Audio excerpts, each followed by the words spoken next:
지상권의 차례입니다. 용익물권, 제한물권 중에서 258페이지입니다. 자, 용익물권이 우리 시험범위 세 가지가 있죠. 지상권, 지역권, 전세권 각각 한 문제씩 나온다고 그랬습니다. 그래서 기본에 충실하세요. 세 부분은 지상권, 지역권, 전세권. 기본이 뭐예요? 개념 정확하게 숙지하시고 그와 관련된 조문, 잘 나오는 조문 숙지하시고 근데 판례가 좀 있는데 어려운 판례 빼고 기본이 되는 거 여러 차례 출제 그거 위주로 딱 정리하시면 충분히 맞출 수 있습니다. 지상지역 전세권은 세 문제 중에서 한 문제만 맞아도 되니까 너무 스트레스 받지 않고 봐주시기 바랍니다. 목차는 대동소이하죠. 지상권 뜻이 뭔지 일단 나올 거고요. 뭐 지역권도 마찬가지고요. 뜻 특징이 있겠죠. 지상권이 어떤 권리인가 및 그 어떤 특징이 있는가.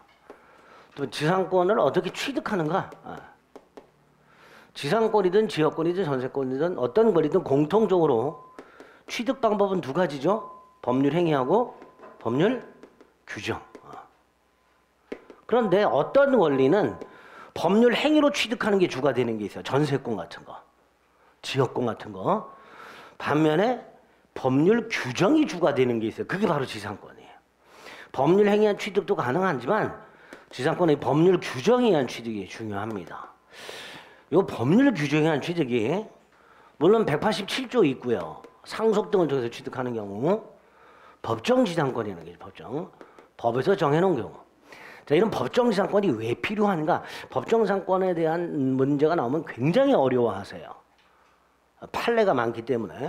근데 이 법정 지상권이 왜 필요한가를 생각하시면 법정상권과 관련된 대부분의 판례가 이해가 됩니다. 법정상권 이해하셔야 되고, 그다음에 대법원이 인정하고 있는 게 이제 관습법상 여기 두 가지가 있죠. 분묘기지권하고 관습법상 법정 지상권이라는 게 있습니다.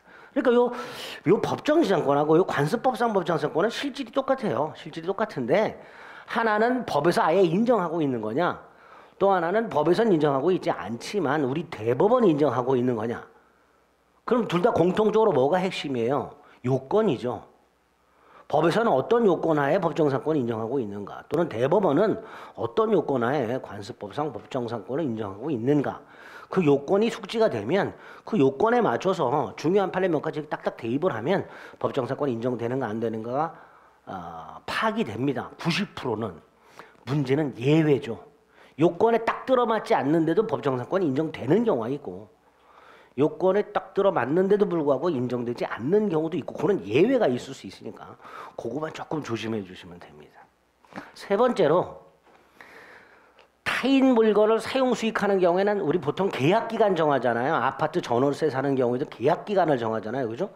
여기도 있어야 되죠. 남의 땅을 사용 수익하니까 계약기간이 나올 텐데 그 계약기간은 대원칙이 당사자 임의로 정하는 거예요. 당사자끼리 언제부터 언제까지 임의로 정하는 거야. 그런데 법에서 그거를 통제하는 경우가 생겨요. 당사자 간에 합의로 정하는 계약기간을 법이 통제하는 경우가 생깁니다. 그걸 존속기간이라고 해요. 권리가 됐든 계약이 됐든 존속기간이. 그리고 이 존속기간이 만료가 되면 재계약하는 문제가 생기죠. 그죠? 그 재계약하는 뭐라 그래요? 갱신 이렇게 그러죠. 이런 게 이제 공통적으로 나오고, 특히 존속기간 및 갱신이 우리 시험범위에 5군데 나온다고 그랬어요. 그 5군데 나올 때마다 어떻게 규정이 되어 있는가를 꼭 확인하셔야 되는데, 우리 주임법, 상위법은 봤죠? 이미? 첫째 날? 맞나? 첫째 날 봤나?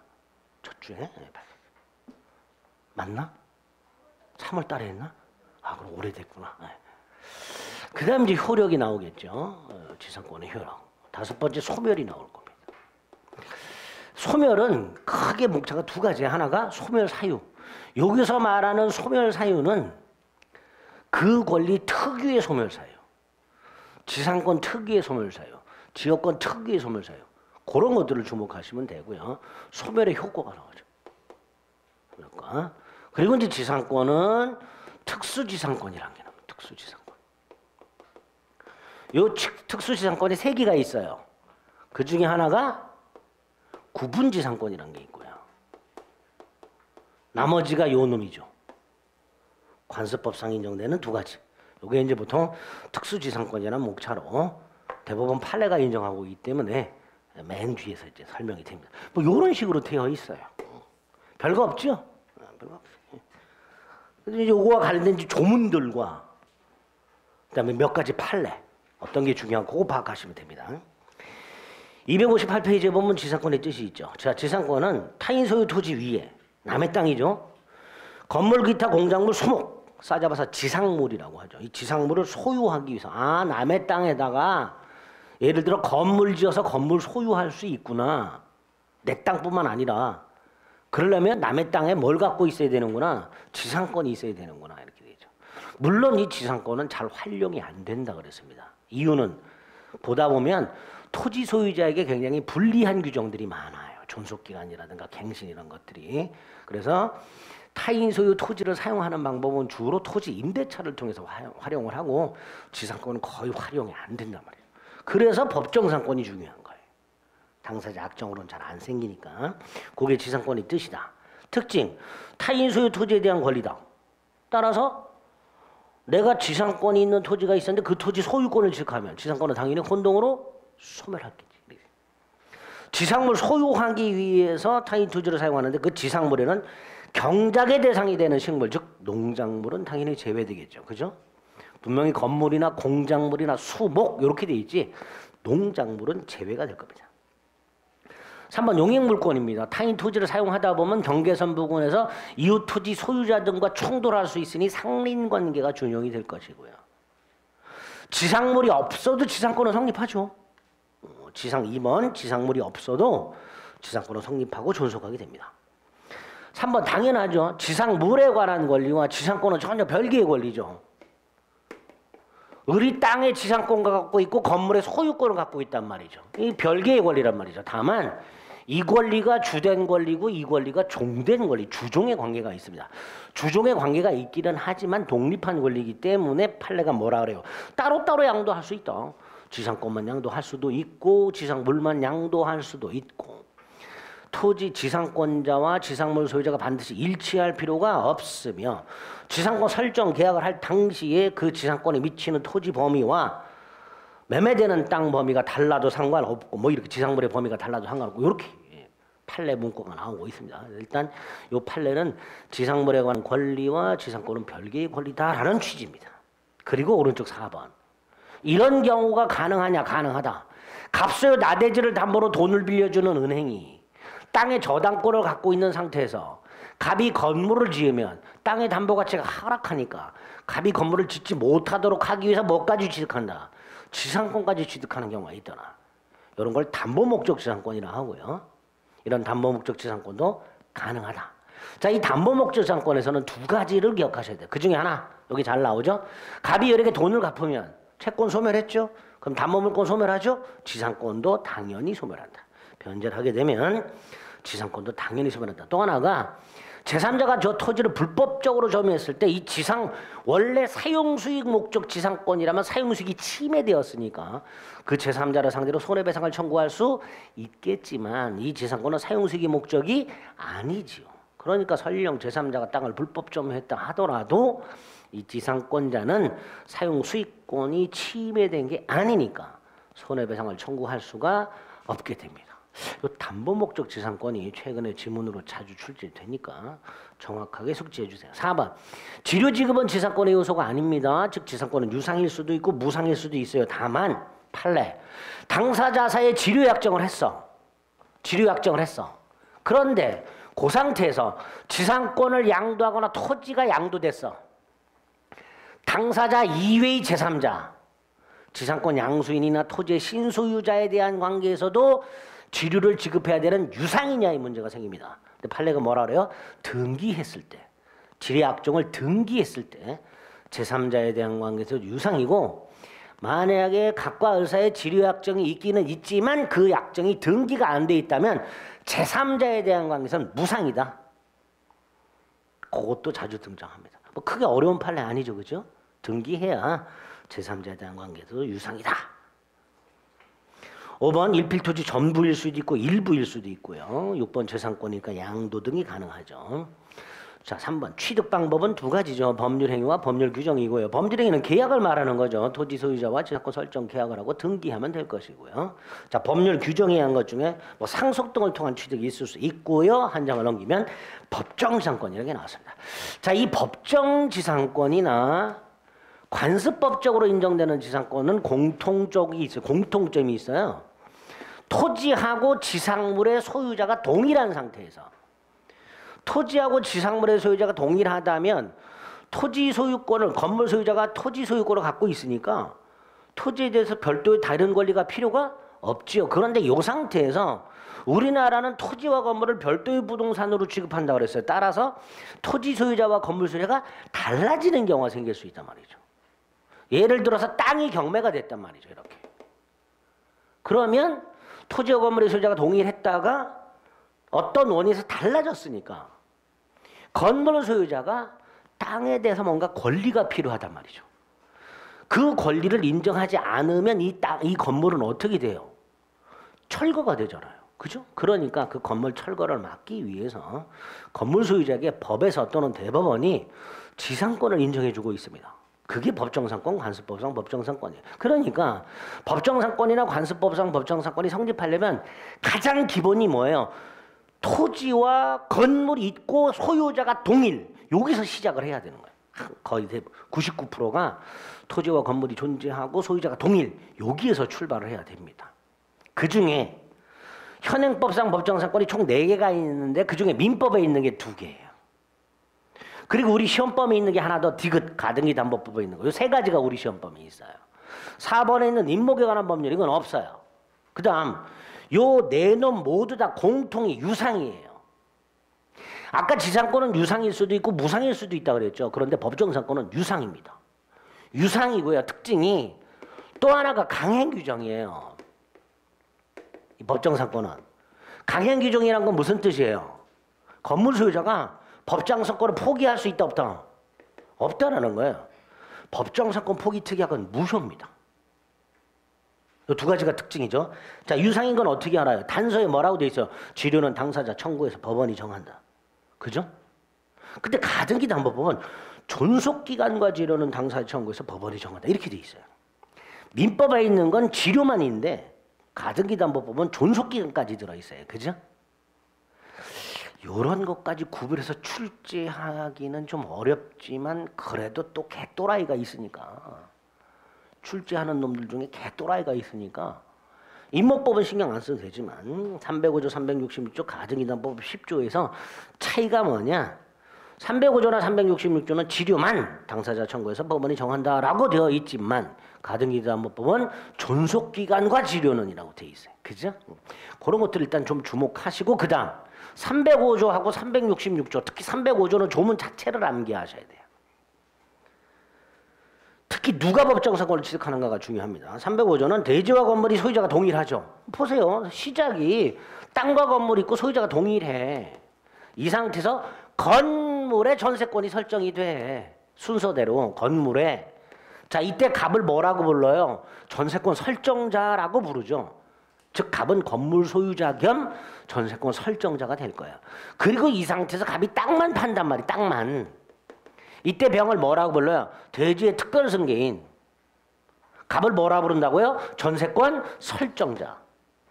토지와 건물에 존재하고 소유자가 동일한 상태에서 건물의 전세권이 설정되고 땅이 팔림으로써 토지와 건물의 소유자가 달라졌으니까 건물 소유자가 지상권을 취득해야 되죠. 그래서 대지의 특별승계인은 전세권자가 아니라 전세권 설정자에 대해서 지상권을 설정한 것으로 본다.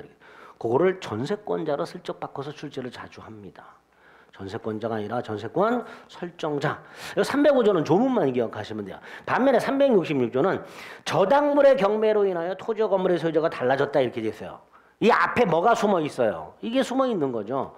토지가 있고 건물이 있고 소유자가 동일한 상태에서 토지나 건물의 저당권이 설정이 되고, 그 다음 이 저당물의 경매로 인하여 360조 앞에 숨어있는 게 요 2가지예요. 토지와 건물이 존재하고 소유자가 동일한 상태에서 토지나 건물의 저당권이 설정이 되고, 그 다음 그 저당권이 실행이 됨으로써 저당권 실행을 조문에서 뭐라고 돼 있는 거예요? 저당물의 경매로 인하여 이렇게 돼 있는 거예요. 그러니까 366조는 세 번째 요건만 규정이 돼 있는 거예요. 그리고 숨어있는 요건이 두 가지. 토지와 건물이 존재하고 소유자가 동일. 그리고 저당권 설정. 그리고 저당권 실행. 그 결과 토지와 건물의 소유자가 달라지게 됐죠. 그죠? 그러니까 토지 소유자는 건물 소유자에게 지상권을 설정한 것을 본다. 이렇게 되죠.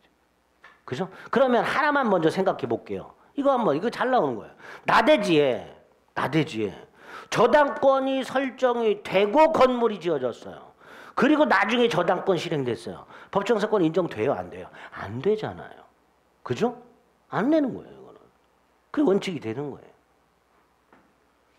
건물이 있고 그 다음 저당권 설정되고 실행이 돼야 되니까 나대지에 저당권 설정되고 나서 건물이 지어진 경우에는 법정사건 인정 안 된다가 기본이 되는 거예요. 그죠? 그런 것들이 이제 나중에 나오게 됩니다. 이런 것들을 법정지상권이란다. 네 번째 존속기한 및 갱신에서 존속기한이 나왔어요. 아까도 말씀드렸지만 당사자 간의 계약 기간은 합의로 임의로 정하는 게 원칙인데 법에서는 그 기간을 통제한다 그랬죠. 그죠? 그걸 존속기간으로 통제한다 그랬는데 두 종류가 있다 그래서 최장 존속기간과 최단 존속기간이 있다 그래서 최장은 몇 년을 넘지 못한다라는 게 최장이고요. 최단은 몇 년보다 단축하지 못한다. 이게 최단이 돼요. 이렇게 두 종류가 있더란 말이죠. 당사자가 합의로 계약기간을 정할 때 임의로 정하되 이런 게 있으면 요거를 위반하지 말아라 이런 뜻이죠. 또 하나는 당사자가 기간을 약정하지 않은 경우예요. 기간을 정할 땐 이걸 지키고 기간을 정하지 않은 경우에는 다시 두 종류. 법에서 기간을 정해주거나 또는 당사자가 언제든지 권리나 계약을 소멸시키거나 이 둘 중에 하나로 가는 거예요.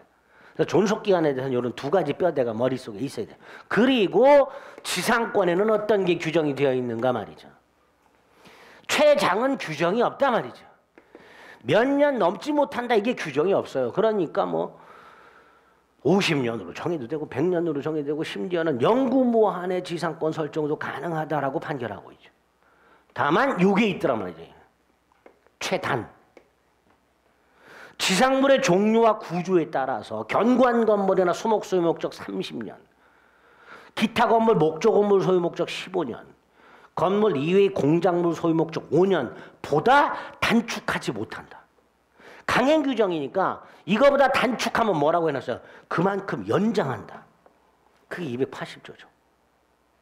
이거보다 짧게 못한다. 이거보다 짧게 정하면 이만큼 연장한다. 그죠? 그게 280조죠. 또 기간을 정하지 않으면 둘 중에 하나인데 지상권은 뭘로 간다? 법정기간으로 간단 말이죠. 지상물의 종류와 구조에 따라서 30년, 15년, 5년이 기간이 되고 심지어 지상물의 종류와 구조도 정하지 않았으면 15년이 기간이 돼요. 이런 식으로 당사자가 존속기간을 약정하지 않으면 법에서 기간을 정해주고 됩니다. 소멸과 관련된 규정은 없죠. 그래서 질문이 나올 수 있죠. 당사자가 지상권 존속기간을 약정하지 아니하면 각 당사자는 언제든지 지상권 소멸을 통고할 수 있다면 틀린 집니다. 그건 전세권에 있죠. 그죠? 그런 것들을 세밀하게 좀 조심을 해 주셔야 된다 말이에요. 지상권에는 최단기간과 법정기간이 규정이 돼 있다는 거. 그 내용이 261페이지 쪼로로 있는 거예요. 261페이지 위에 280조가 있고요. 밑에 양가로 1번이 있고요. 양가로 2번은요. 지상권은 지상물 소유 목적이잖아요. 그죠? 그러니까 기존의 견고한 건물을 단순히 사용하기 위한 지상권의 경우에는 이 존속기간 규정이 적용되지 않는 겁니다. 당연한 거고. 최장기간에 준 규정은 없기 때문에 영구무한의 지상권이 가능하고 다음 페이지 기간을 정하지 않으면 281조 2에서 법이 기간을 정해주고 말이죠. 그죠? 그 두 가지 틀을 딱 머릿속에 잡으셔야 되는 거예요. 그다음에 3번에 갱신이 나왔어요. 갱신은 민법에 두세 가지 방법이 있다 그래서 약정갱신이 있고 법정갱신이 있고 갱신의 간접적 강제수단이 있고 이렇게 세 가지예요. 그리고 주택임대차나 상가업무임대차 가면 하나 더 있죠. 뭐 갱신 요구권에 의한 갱신이라는 게 있죠. 그죠? 그건 주민법 상위법이 따로 있는 거고요. 민법은 요 세 가지가 있다. 약정갱신은 합의갱신을 말하고요. 법정갱신은 묵시의 갱신을 말하고요. 갱신의 간접강제는 두 가지 수단이 돼요. 결합이 돼 있죠. 갱신청권하고 또 하나가 뭐예요? 지상물 매수청권이에요. 두 가지가 결합이 돼 있죠. 세 가지 방법이 있는데 지상권은 합의갱신 막을 이유가 없죠. 그리고 합의로 갱신할 때 기간 지켜주면 되죠. 법정갱신 없고요. 갱신에 간접적 강제가 많이 돼 있더란 말이죠. 자, 요거 요건 정확하게 숙지하셔야 되죠. 지상권이 소멸한 경우. 그런데 어떻게 소멸해야 돼? 존속기간 만료로 소멸해야 돼요. 오른쪽에 보면 두 번째 줄에 지상권이 소멸하되 존속기간 만료로. 우리 민법 283조에서는요. 그냥 지상권이 소멸한 경우라고 돼 있어요. 그죠? 그런데 판례가 존속기간 만료로 소멸한 경우만 적용해요. 조문에는 그냥 지상권이 소멸한 경우라고만 되어 있지만 대법원은 지상권의 존속기간이 만료로 소멸한 경우에만 283조를 적용하고 있습니다. 그거 조심하시고 그 상태에서 지상물이 있어. 그리고 을이 갱신을 청구해. 근데 갑이 갱신을 원하지 않아. 즉 거절해. 그럼 을은 두 번째 뭐 할 수 있다? 지상물 매수를 청구할 수 있다. 그리고 지상물 매수 청구를 거절하지 못한다. 사야 된다 무조건. 그래서 갱신의 간접적 강제 또는 심리적 강제 수단이라고 보통 부르게 됩니다. 그게 283조가 되겠죠. 그죠? 그래서 지상권을 갱신하는 방법은 두 가지가 있구나. 약정갱신과 갱신의 간접적 강제. 특히 갱신의 간접적 강제는 어디에서 또 써먹어요? 임대차 가서 써먹죠. 토지 임대차에도 요게 있죠. 그죠? 643조에서 283조를 준용하도록 하고 있어요. 거기에 가면 이제 판례가 굉장히 많지. 그때 가서 다시 한번 확인하겠습니다. 자, 5번 지상권의 효력. 가장 기본이 타인 소유 토지 사용 수익이죠. 그리고 용익물권자들은 공통적으로 스스로 적극적으로 사용 수익을 해야 돼요. 반면에 토지 소유자는 지상권자가 사용 수익하는 걸 방해만 안 하면 돼요. 이걸 소극적 인용 의무라고 합니다. 우리 임대차는 다르죠. 임대차 가면요, 임대인이요 계약 기간 중 목적물 사용 수익 상태를 유지를 해줘야 돼요. 임차인이 사용 수익할 수 있게끔 해줘야 돼요. 반면에 지상권 때에는 토지 소유자는 가만히 있으면 돼요. 그게 차이점이 되겠죠. 그래서 1번의 양가로 2번 토지 소유자는 임대인과는 달리 적극적 의무가 없다. 방해만 안 하면 된다. 그걸 소극적 인용 의무라고 한다. 그러면 토지에 대해 사용 수익 상태를 유지할 의무, 현상 유지 의무는 지상권자에게 있죠. 그리고 그 현상 유지에 투입되는 비용이 뭐예요? 필요비죠. 그러니까 당연히 지상권자가 필요비를 부담해야 되니까 지상권자는 필요비 상환처권이 없습니다. 조심하세요. 비용 상환처권이 없다가 아닙니다. 비용 중에서 필요비 상환처권이 없을 뿐입니다. 나중에 뒤에서 보면 유익비 상환처권은 있습니다. 상린관계 준용되고 토지 점유하니까 점유권 인정되며 물권이니까 물권적 청구권이 인정이 되겠죠. 그 다음 제일 중요한 게 나왔죠. 지상권 처분. 지상권도 재산권이잖아요. 그죠? 그래서 지상권자는 지상권 양도할 수 있고, 그죠? 지상권을 담보로 돈을 빌리면서 저당권 설정할 수 있고, 그 기간 내 땅을 뭐 할 수도 있고, 임대도 할 수 있고 이렇게 돼 있죠. 지상권 양도, 담보 제공, 토지 임대할 수 있다. 이때 토지 소유자인 설정자 동의는 필요가 없으며 이게 또 임대차와 다른 점이죠. 임차인은 임대인의 동의 없이는 임차권을 양도하거나 목적물을 전대하지 못한다라고 돼 있어요. 그죠? 임차권은 채권이기 때문에 그렇습니다. 그러나 지상권은 물권이기 때문에 토지 소유자인 설정자의 동의 없이도 얼마든지 지상권 양도, 담보 제공, 토지 임대할 수 있으며 이거를 금지하는 특약, 각과 이걸 금지하는 특약을 했다. 이거 무효로. 금지 특약은 무효다. 그래서 지상권의 양도성은 절대적으로 보장이 된다라고 말을 해요. 그 내용이 282조에 있고요. 있고 2번이 있죠. 기업과 판례, 니은이 있죠. 자, 그 다음에 조금 생각해 볼 게 3번인데요. 을이 지금 저 지상권 외에 있구나. 건물을 소유하고 있다. 아까도 말씀드렸지만 이거 별개의 권리라 그랬죠. 그래서 지상권만 양도할 수도 있고 지상물만 양도할 수도 있다 그랬죠. 다만 요 두 놈이 주종의 관계가 있기 때문에 지상물 양도 속에는 특별한 사정이 없는 한 모두 포함된다. 지상권 양도도 포함되는 걸로 해석을 하게 된단 말이죠. 특별한 사정이 없는 한. 무슨 뜻이에요? 지상물만 양도한다는 특약 할 수 있는데 그게 없다면 지상권 양도 속에 지상물 양도도 포함되는 걸로 해석을 한단 말이죠. 3번의 기업 따로따로 양도할 수 있다. 그러나 니은 주종의 관계가 있다. 그래서 디귿 지상물을 양도하게 되면 A 지상권도 함께 양도되는 것으로 해석을 한다. 그럼 보세요. 얘가 이걸 양도했어요. 특별한 사정이 없어서 이것도 양도됐어요. 그럼 얘는 부동산 물건을 2개 산 거잖아요. 그러니까 건물 소유권도 이전 등기를 해야 되고 지상권도 이전 등기를 해야 되겠죠. 그죠? 그게 B에 나와 있는 내용입니다. 지상권이 붙어있는 건물 이거 지상권이 붙어있는 이 건물을 양도했을 때 양수인이 건물 소유권 이전 등기를 하면 지상권은 등기 없이 취득하냐? 아니다. 지상권도 따로 이전 등기 해야 취득한다. 둘 다 법률행위니까.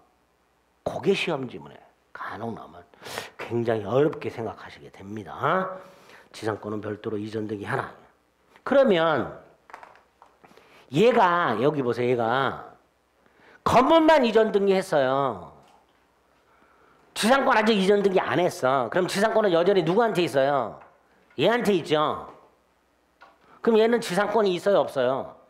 없잖아 지금. 그러니까 토지 소유 입장에서 보면 무단 건물 소유자로 보이는 거예요. 그러니까 철거를 청구한단 말이에요. 얘한테. 판례가 뭐라 그럴까요? 안 된다. 왜 안 되냐? 얘는 지상권 등기 권리자. 얘는 지상권 등기 의무자.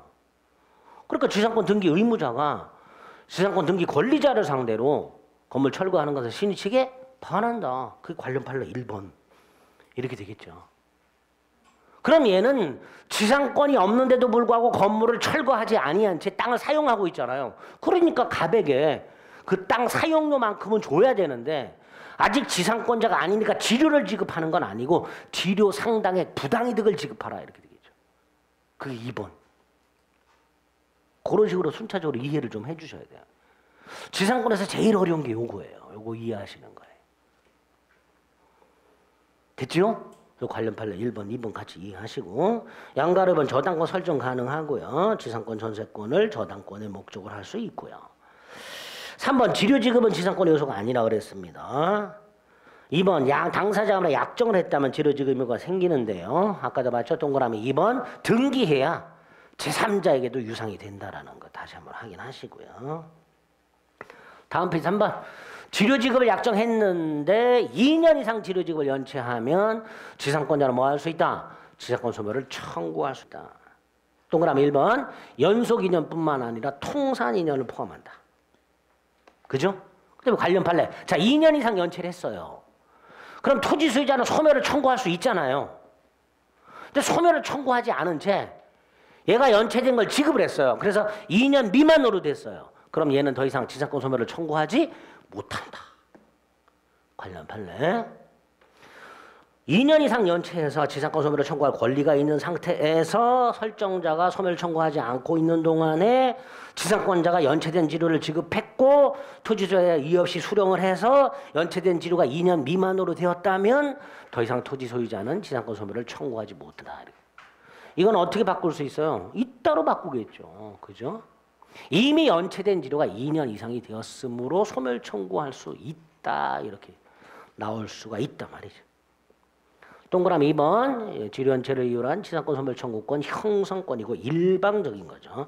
3번이 중요하죠. 자, 각각 을사의 지료지급 약정이 있고 등기까지 되어 있는 상태에서 등기까지 되어 있는 땅이 팔려요. 자, 지료 약정이 등기가 돼 있으니까 얘한테도 유상이잖아요. 그럼 얘한테도 지료를 지급해야 되는데 얘가 지금 현재 가백에 2년 이상이 연체된 상태예요. 2년 이상이 연체된 상태에서 넘어갔다. 그럼 얘가 소멸 청구할 수 있냐? 안 된다라는 거죠. 토지 소유권이 양수되었을 때 양수인에 대한 관계에서 2년 이상이 연체가 되어야 토지 양수인은 지상권 소멸을 청구할 수 있다. 이게 판례라고. 3번 꼭 확인하시고요. 4번 아까 이 경우 을이 지상권을 담보로 돈을 빌리고 저당권 설정해 준 경우 또는 건물을 담보로 돈 빌리고 저당권을 설정해 준 경우 자, 이 상태에서 을이 2년을 연체하면 갑은 소멸 청구할 수 있다 없다? 있지요. 2년 연체했으니까.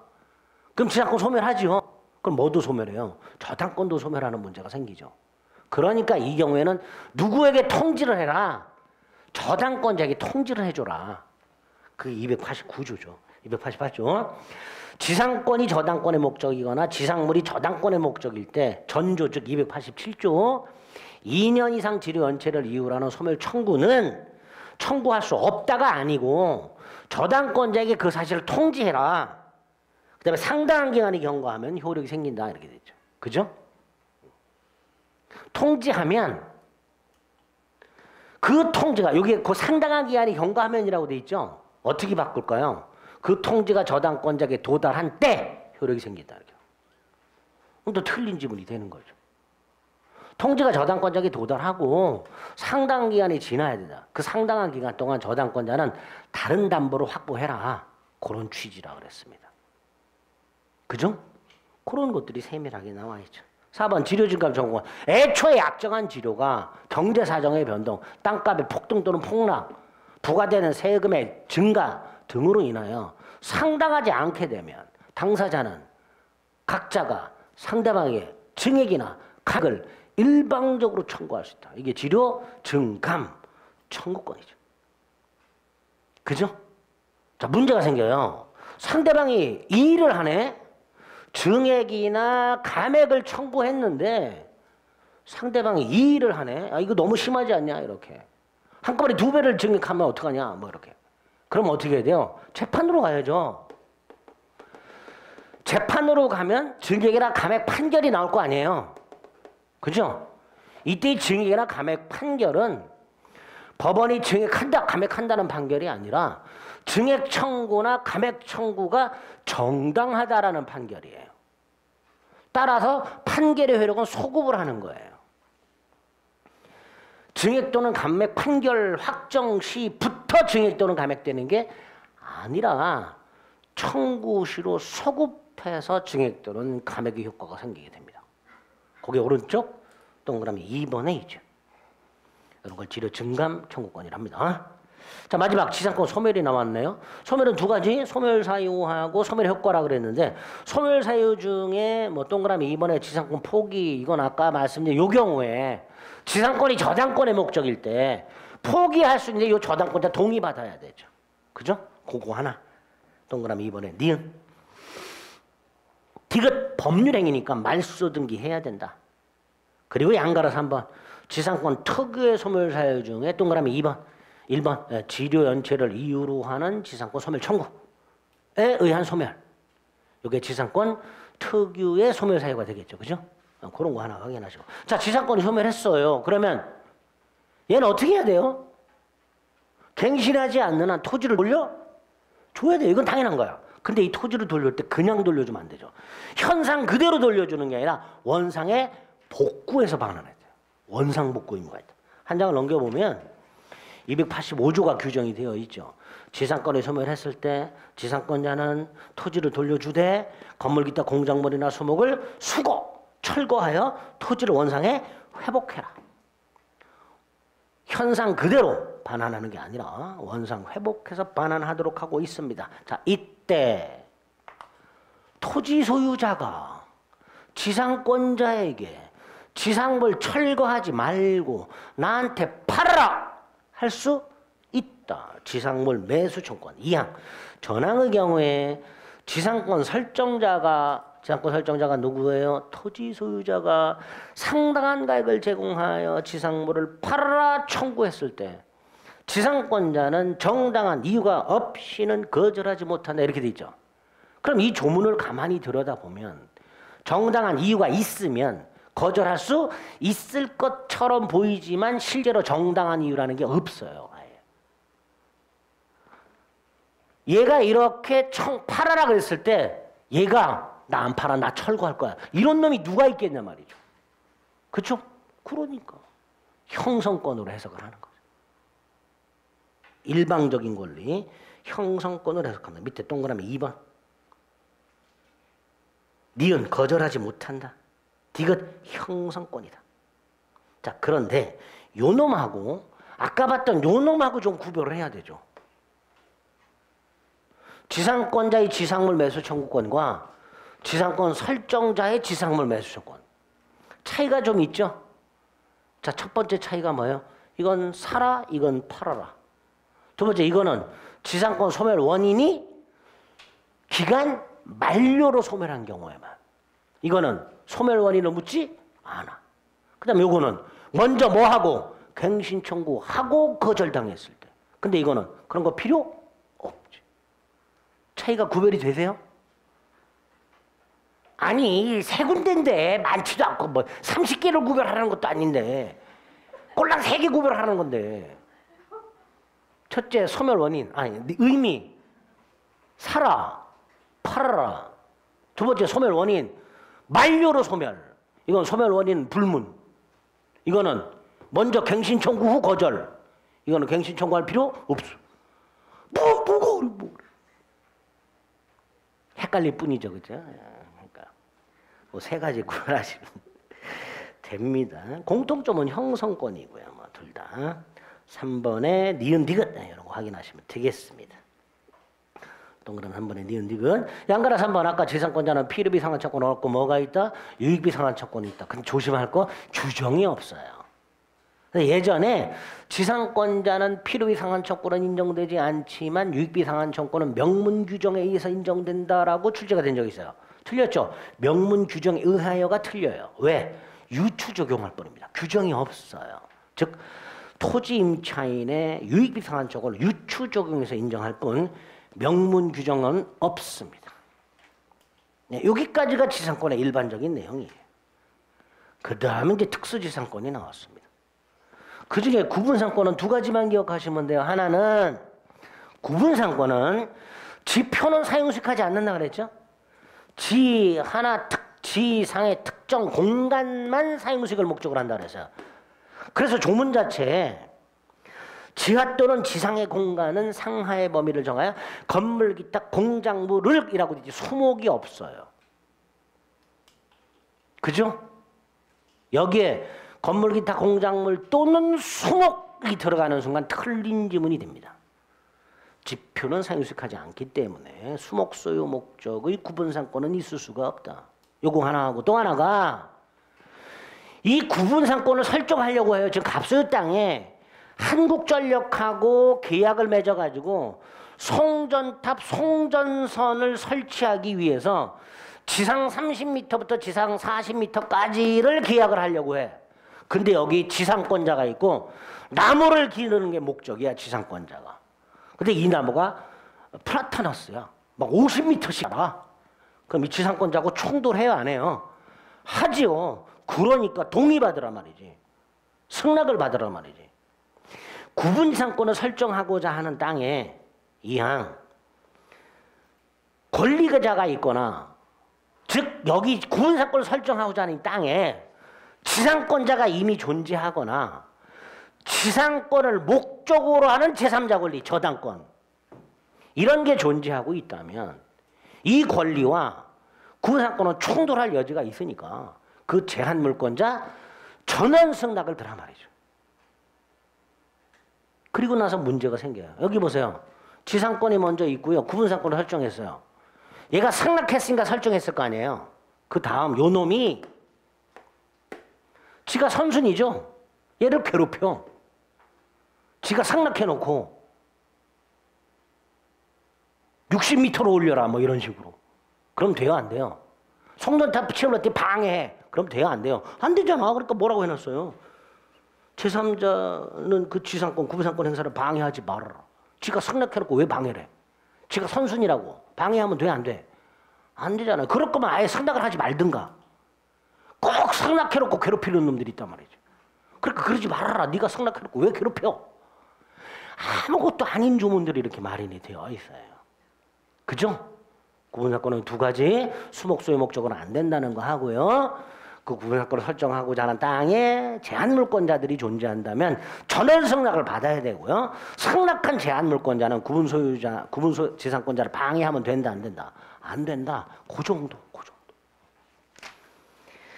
자, 나머지는 볼 필요가 없고요. 270페이지 밑으로 쭉 내려가면 분묘기지권이 나왔습니다. 요거는 잘 보셔야 되죠.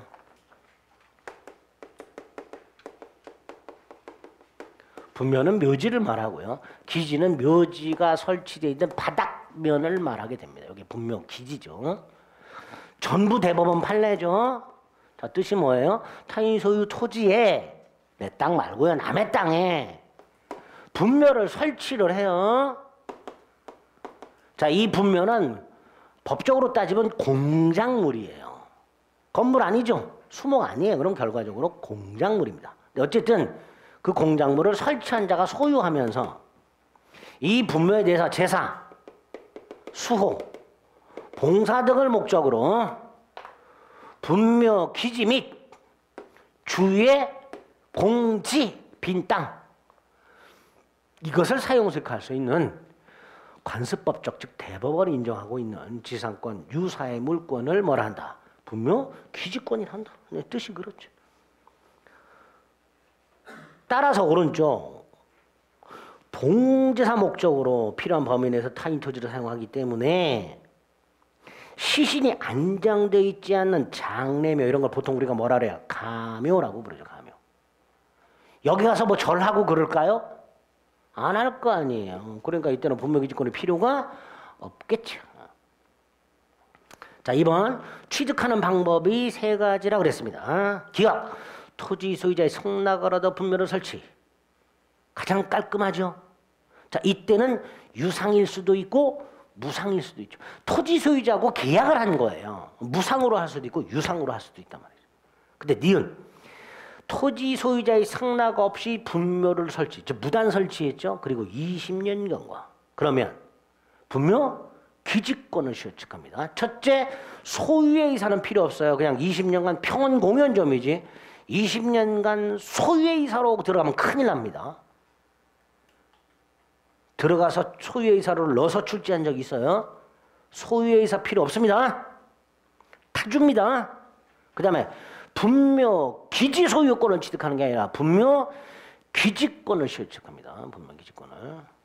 단 2001년도에 시행된 장사 등에 관한 법률에서는 2001년도 1월 13일부터 시행된 장사 등에 관한 법률에서는 타인 토지 분묘 무단 설치를 금지하는 규정을 신설했다고 그랬어요. 따라서 분묘기지권을 취득하려면 이 장사 등에 관한 법률 시행 전에 분묘가 설치되어 있어야만 됩니다. 그게 판례고요. 그다음에 이건 유상이라고 그랬죠. 자, 이건 뒤에서 볼 거고요. 니은 유상이고요. 디귿이 뭐예요? 내 땅에 보세요. 갑이 갑소유 땅에 분묘를 설치했어요. 갑소유 땅 갑소유 분묘죠. 토지와 분묘의 소유자가 같지요. 그 상태에서 땅을 판단 말이에요. 분묘 이전 특약 없이. 그럼 토지 소유자와 분묘 소유자가 달라졌죠. 아까 법정상권하고 구조가 어때요? 똑같지요. 토지와 건물의 소유자가 동일했는데 달라졌어. 토지와 분묘의 소유자가 같았는데 달라졌어. 법정상권하고 구조가 똑같단 말이에요. 그러니까 판례가 갑이 뭘 취득한다? 분묘 기지권을 취득한다. 그게 디귿. 그리고 이것도 유상이다. 자, 니은도 유상, 디귿도 유상입니다. 다만 언제부터 지류를 지급하는가는 좀 달라져요.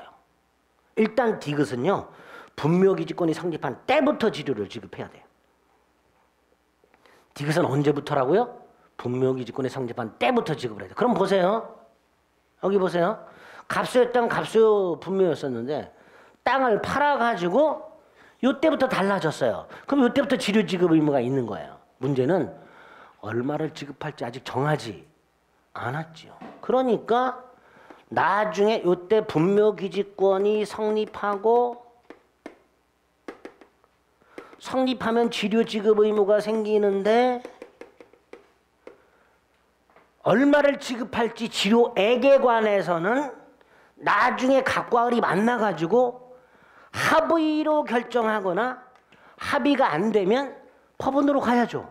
법원이 결정하겠죠.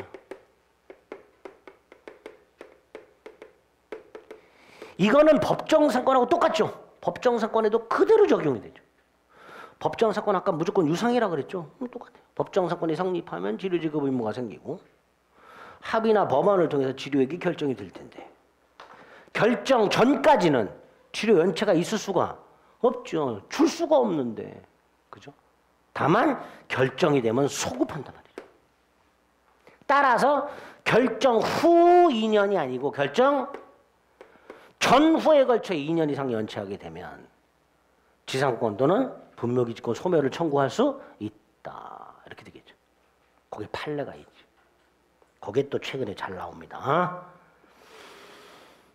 동그라미 2번 공시방법 필요 없죠. 봉불의 형태가 공시방법이라고 했습니다. 등기 필요 없다고 그랬고요. 따라서 평장, 암장 분묘기지권 인정되지 않는다. 다음 페이지. 분묘기지권은 누구에게 귀속이 되는가? 원칙 종손. 단 종중이 관리를 해왔다면 종중에게 귀속이 된다. 이렇게 되죠. 권리의 내용 동그라미 2번. 분묘기지권의 효력은 어디까지 미치는가? 주위의 공지에까지. 그죠? 1번 주위의 공지에까지. 자, 2번 중요하죠. 분묘기지권의 효력이 미치는 범위 내에서 새로운 묘지를 신설할 권능은 없다. 쌍분이 됐든 기존 묘와 합장하여 단분이 됐든 신설할 권능은 없다. 2번. 3번. 매장 및 묘지에 관한 법률. 현재 장사덕에 관한 법률에선 개인묘 분묘기지를 20평방미터로 제한해야 돼. 근데 그 제한은 요거 제한한 거죠. 요게 20평방미터예요. 요게.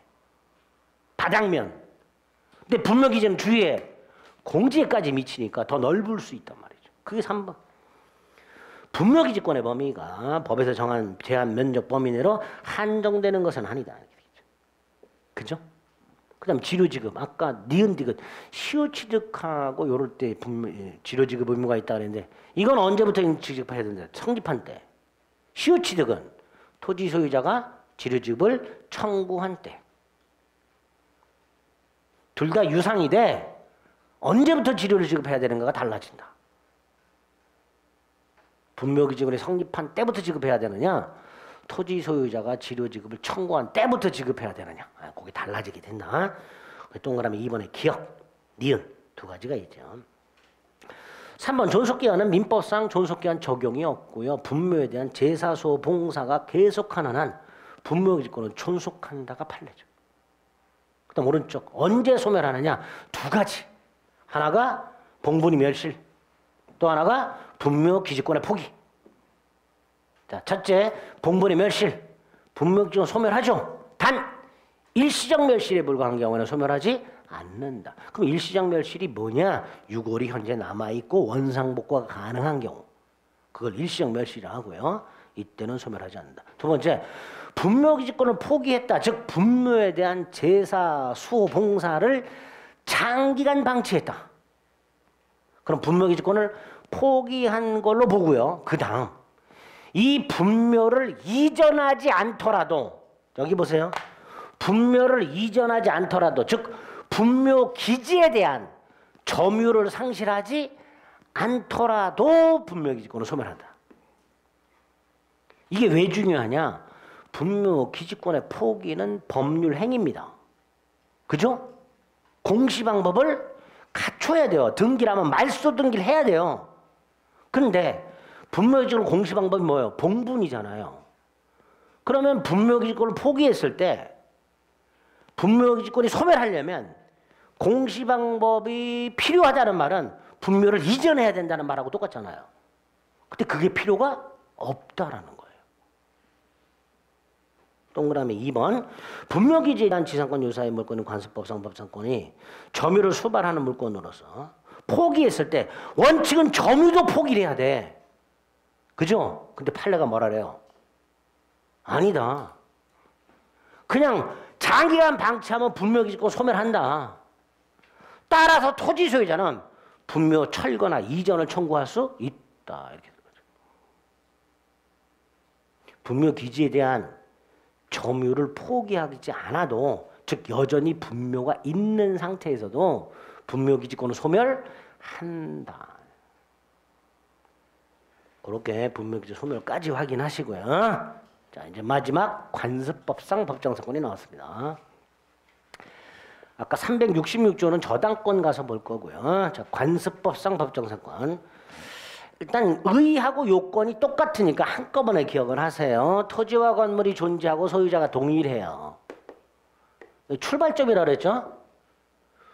99% 법정사건의 출발점이에요. 토지와 지상건물이 존재하고 소유자가 동일.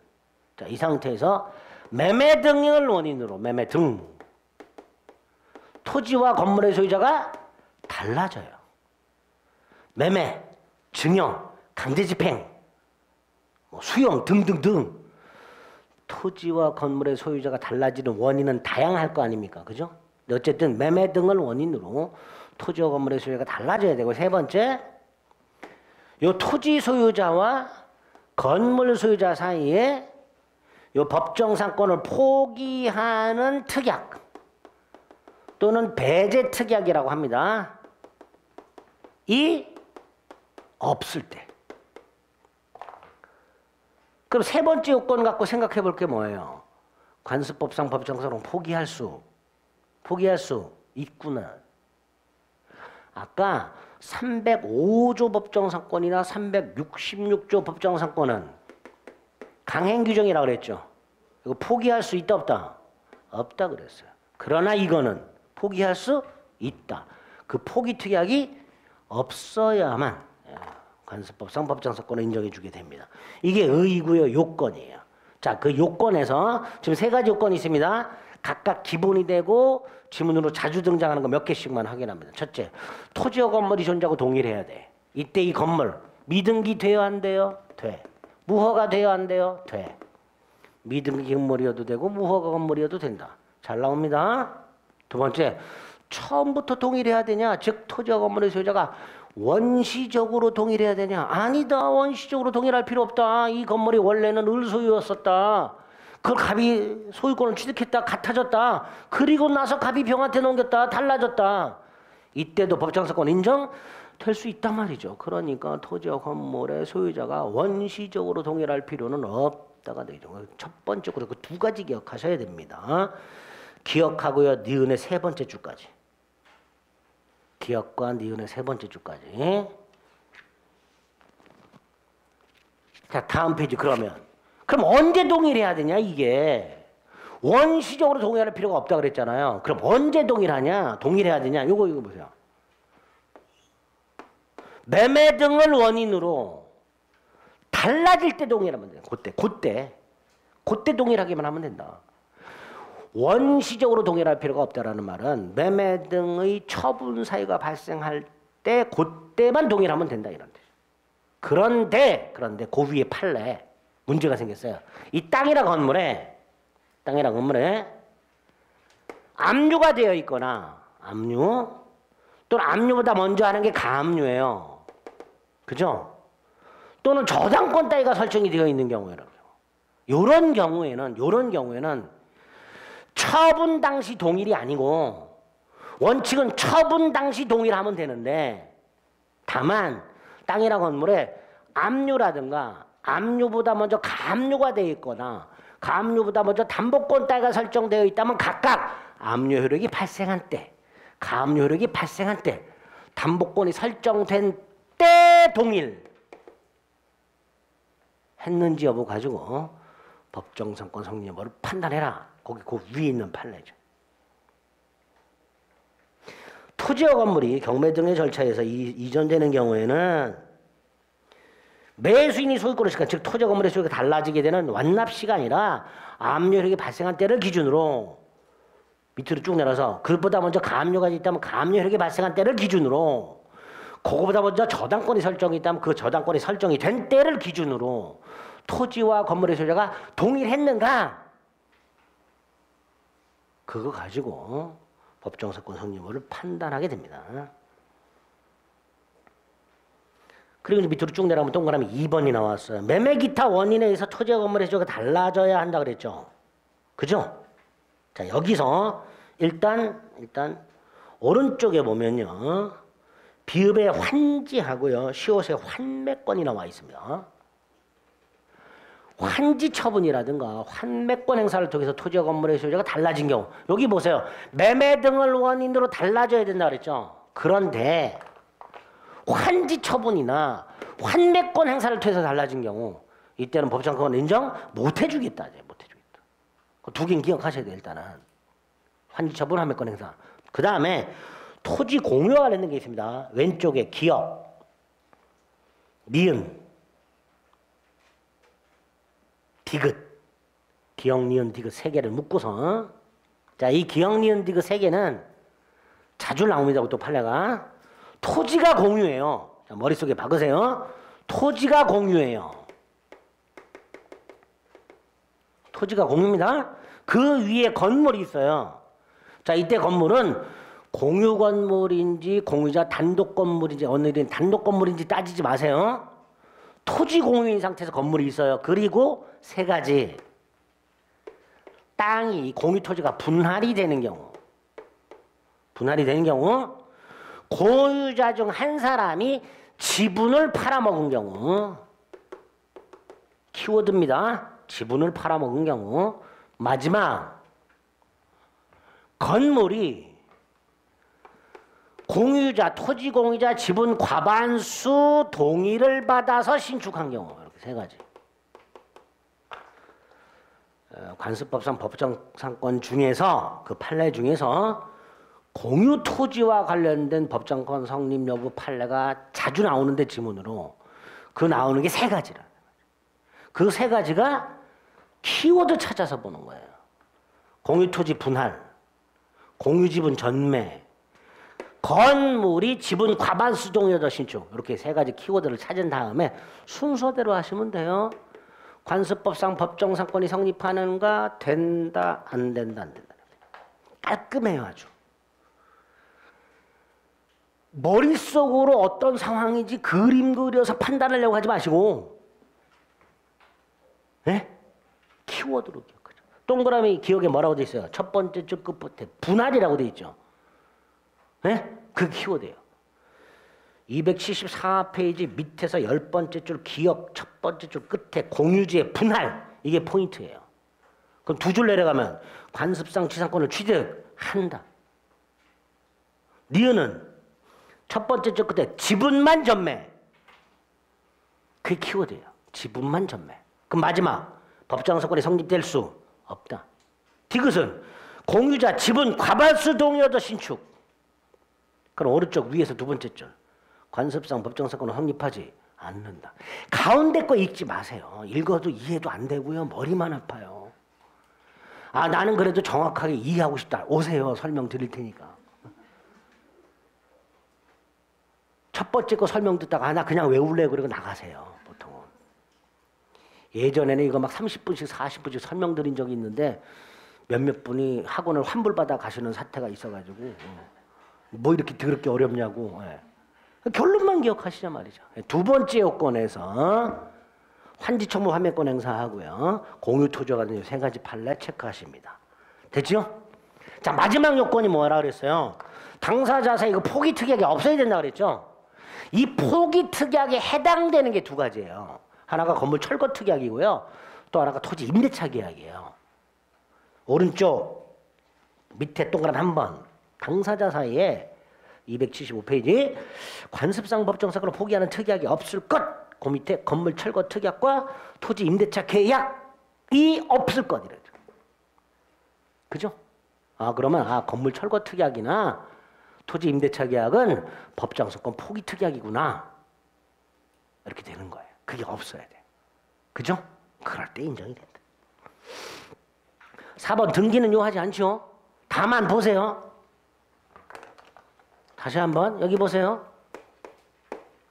이 상태에서요. 건물만 팔아요. 그리고 토지 임대차 계약도 없고 건물 철거 특약도 없어. 그럼 얘는 건물 소유권 취득하죠. 또 뭐도 취득해요? 법정 지상권도 취득해요. 자, 이거 등기 없이 취득하죠. 자, 이 상태에서 건물을 팔아요. 그럼 건물 양도 속에 뭐도 들어가요? 지상권 양도도 들어가죠. 그리고 이걸 산 사람은 건물도 이전 등기해야 되고 지상권도 이전 등기해야 되죠. 따라서 을은 자기의 이름으로 지상권을 등기하고 넘겨줘야 되죠. 그죠? 얘는 187조 본문에서 등기 없이 취득을 해요. 근데 팔았잖아. 단서에서 뭐라고 돼 있어요? 등기하지 않으면 처벌하지 못한다 그랬으니까 등기해야 넘길 수 있죠. 그게 동그라미 4번에 있죠. 등기 없이 취득한다. 근데 그 등기 없이 취득한 지상권을 처분하려면 자기 이름으로 지상권을 등기하고 넘겨줘라. 그죠? 범위는 됐고요. 한 장 넘겨봅니다. 존속기간은 지상물의 종류와 구조에 따라서 30년, 15년, 5년으로 될 것이고요. 지료지급 의무가 생기는데 아까 이거하고 똑같아요. 여기 보세요. 법정, 그것만 지웠나? 또 그것만 지웠네. 여기 있던 거. 법정 상권이 성립하면 지료지급 의무가 생기고요. 나중에 지료액이 결정이 되겠죠. 그러니까 결정 전에는 지료지급 의무라는 게 있을 수 없어요. 얼마를 지급할지 모르니까 연체라는 게 있을 수 없지만 결정되면 소급한단 말이죠. 그게 동그라미 한 번이고요. 마지막 4번.